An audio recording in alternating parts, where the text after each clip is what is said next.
jamono yi fi sëriñ bi nekkee ndi ngeen jàkkaarloo ak document bi ñi ñooy déporté yi ñu bàyyi ko woon Sénégal diggante 1890 ak 1900 bokk na ci ñooña Xaali Biram cosaanoo woon Saloum, Mamadou Abdoul doon góor yàlla tukkuleur cosaanoo woon Fuuta, Ñoxor Mbay cosaanoo woon Kayoor ak Mandungu Mbóoj cosaanoo woon Waalo ak Samba Lawbe Pend doonoon buur ba Jolof ak Demba Àllarba ak Mamadou Alpha Moussa ñu doon ko wax le Mahdi de Galoya nga xamante ni bii moom la ñu njëkk a àtte ci conseil privé ci Ndar bañ ko àttee sëriñ bi lañ ca teg moom ci ay procès verbalu gént ci la ñu sukkandiku ba jël ko yóbbu ko fi nga xamante ni bii mooy Gabon te mu nekkoon foofu ci Mayomba. ñu doon wax ay déporté de droit commun moo doon Samba Camara, Boubacar Seck, Waly Ndiaye ak Kelly Diallo. waaye du Sénégalais rek lañ fa daan yóbbu amoon na fa ay déporté Dahomey yoo xamante ni Dahomey lañ leen daan jëlee bokk na ci ñooñu Yahomey Yamara ak ku ñu doon wax Gédou ak ku ñu doon wax Dassouza Félix moom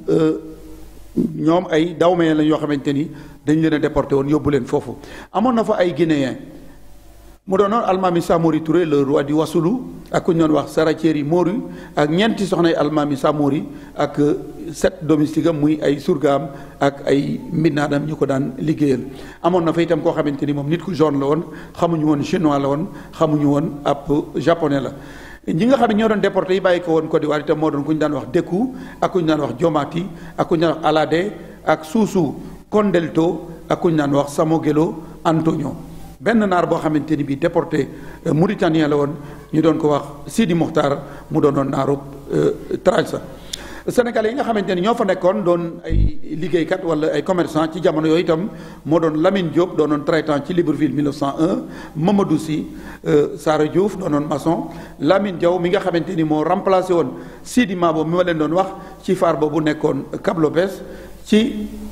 gannaaw bu ñu ko dàqee ndax jébbalu gi mu jébbaloon ci sëriñ bi ak daa ko jàppale ci décret bam ñi ngi ko signé ci fukki fan ak juróom-benn ci weeru août ci atum 1900 ñi ñooy sénégalais yi fa nekkoon te nekkoon ca police ba ku ñu doon wax Toumani doonoon ab garde régional Amadou Cissé ak Mamadi Samba ak Boubou Bandiougou Yoro Diop Yoro Demba ak Ngore Ngom ak ku ñu doon wax Birama Fall Pape Sissoko ak Djibril Fall. ki nga xamante ni bii itam moo doon chef de poste doon commandant à l'époque di Mambay Fara Biram Lo ñu gënoon ko xam ci Doudou Mambay ak benn comité douane bu ñu daan wax Blaise Diagne. ñii ñooy gouverneurs yi nga xamante ni bii ak commissaires généraux yi fa nekkoon at yi fi sëriñ bi nekk muy 1895 ba 1902 fukki fan ak juróom-ñett ci weeru janvier 1895 ku ñu doon wax Dalhousie Albert moom moo fa nekkoon comme gouverneur. ñaar fukki fan ci weeru mars 1897 moom Dalhousie Albert moo fa nekkoon ginnaaw bi nga xamante ni bii ku ñu doon wax Savro Gningue doon na assuré intérimam ba mu dellu si. ñaar fukki fan ak juróom-ñett ci weeru septembre 1897